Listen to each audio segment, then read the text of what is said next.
What's good, everyone? Welcome back to the Bucks Film Room, where we are going to take a look at the Celtics staggered screen action and how Milwaukee can adequately defend it. But first, make sure to follow me on Twitter at Bucks Film Room and hit the subscribe button to my YouTube channel here. Overall, the Bucks' main issues weren't on the defensive end of the floor in Game 1. Yes, they ended up with 112 defensive rating and gave up 117.8 points per 100 possessions, but they were good enough in the first half and then allowed their offensive woes to lead to multiple ugly mental breakdowns in the second.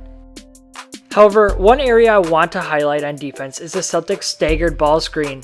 They ran this action throughout the game and mostly used Gordon Hayward as a ball handler. We first saw this set less than 1 minute after Hayward entered the game. It began with Tatum using a Bain screen to catch the initiation pass at the top of the key. Irving clears out to the weak side corner and Tatum tosses a ball to Hayward to begin the action. As Tatum is setting that first screen, Baines comes over to set the second, creating that staggered look. Connaughton goes over both of them and quickly finds himself trailing the play, which creates a 2-on-1 situation for Ilyasova, who must now choose between stopping the driver or the roll man. Eventually, he chooses the driver and Hayward drops the ball to Baines down low. Ilyasova recovers nicely, and I'm not exactly sure what happens from there, but it appears that the Bucks got a favorable whistle. This time, Boston runs the action out of a sidelines out of bounds play.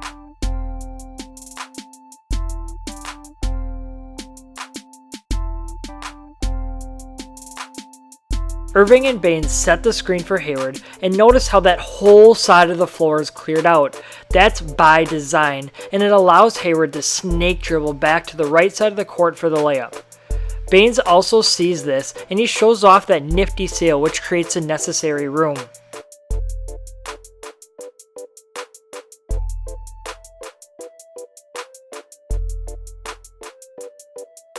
The Celtics continued to run this set in the second quarter as well. However, notice that they start in pretty similar ways. This time it's Morris who receives a down screen from Baines and receives a pass from Rozier. Hayward is also in the corner like the first clip we saw. Instead of Rozier cutting through the court like Irving did, he just slides over to the wing to give the staggering screens enough room to work.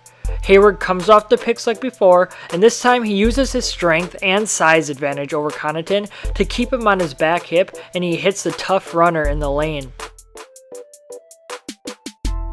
On the very next possession, the Celtics run the same set out of the same exact look.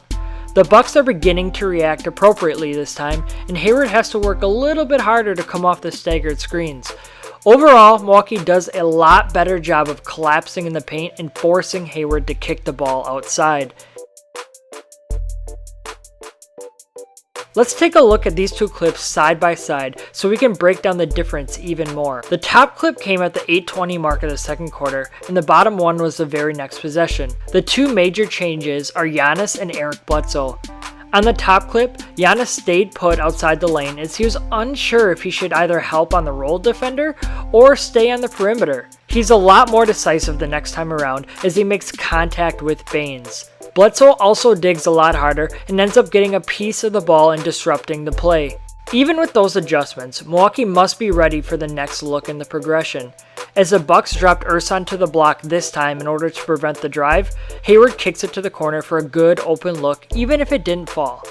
As the series continues in Game 2, this is the adjustment I expect to see continue for Milwaukee. All season long, Budenholzer has prioritized defending the rim, and that won't change now. However, the location of that inside help could vary and come from different places throughout the game in order to make coverages less predictable. This is the game within the game that makes the NBA playoffs so much fun.